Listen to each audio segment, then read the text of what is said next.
ગુજરાતમાં દારૂની બંધી છે, પરંતુ કેન્દ્ર શાસિત પ્રદેશ દીવમાં દારૂ વેચાઈ રહ્યો છે, જેના કારણે ગુજરાતમાં આ દારૂ અવારનવાર ઘુસાડવા માટે બુટલેગરો અવનવા કિમિયાઓ છે તે અજમાવતા હોય છે.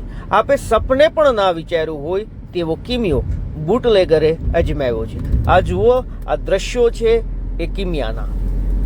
ગીર સોમનાથ જિલ્લાનો ઉના કોડીના રોડ પર કેસરિયા આવેલું છે અને કેસરિયા ઓવરબ્રિજની નીચે ફોટો, જે દિવાલ ઉપર ફોટો ચિપકાવવાનો આવે છે, આ ફોટો વહેંચવાનો ધંધો કરનાર શખ્સ છે તે આ ઓવરબ્રિજ નીચે એક થેલામાં ફોટા ભરીને બેઠો હતો.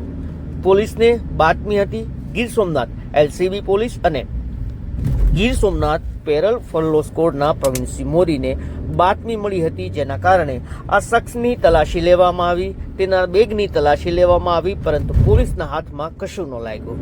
જોકે પોલીસને પાકી બાતમી હતી, વધુ શક ગયો, જેના કારણે તેની હાથમાં રહેલા થેલાની બેગ છે, આ થેલાની અંદરથી એ ફોટોને કાઢવામાં આવ્યા અને ત્યારબાદ આ ફોટોને ખોલાવવામાં આવ્યા. જુઓ, આ ફોટોની અંદર કઈ રીતે નાની નાની ઇંગ્લિશ દારૂની બોટલો છે તે રાખવામાં આવી હતી. પોલીસે આ શખ્સ પાસેથી અંદાજે 60થી પણ વધારે બોટલો છે જે કબજે કરી છે અને કાયદેસરની કાર્યવાહી હાથ ધરી છે. હવે અન્ય દ્રશ્યો છે એ જુઓ.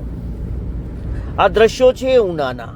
પોલીસને બાતમી હતી કે સ્વિફ્ટ કારમાં દારૂની હેરાફેરી થઈ રહી છે, જેના કારણે પોલીસે આ કારનો પીછો કર્યો હતો.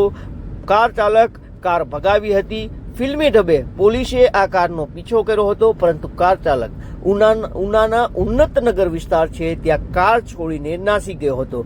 પોલીસે આ કારની તલાશી લીધી તો જાણવા મળ્યું કે આ કારની અંદર એક ચોરખાનું બનાવવામાં આવ્યું હતું, જેની અંદર ઇંગ્લિશ દારૂની 160થી પણ વધારે બોટલો છે જે છુપાવવામાં આવી હતી, જેના કારણે પોલીસે આ કારનો કબજો મેળવ્યો છે, દારૂ પણ કબજે લીધો છે અને આ કાર જે ચાલક હતો તેની તલાશ પોલીસે શરૂ કરી છે.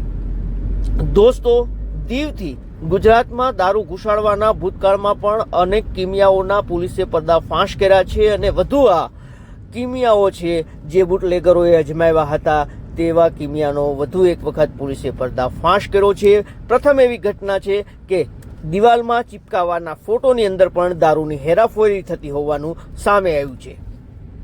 દોસ્તો, ગીર અને આસપાસની તમામ ખબરો જોવા અને જાણવા માટે આપની યુટ્યુબ ચેનલ નમસ્તે ગીરને સબસ્ક્રાઇબ કરો.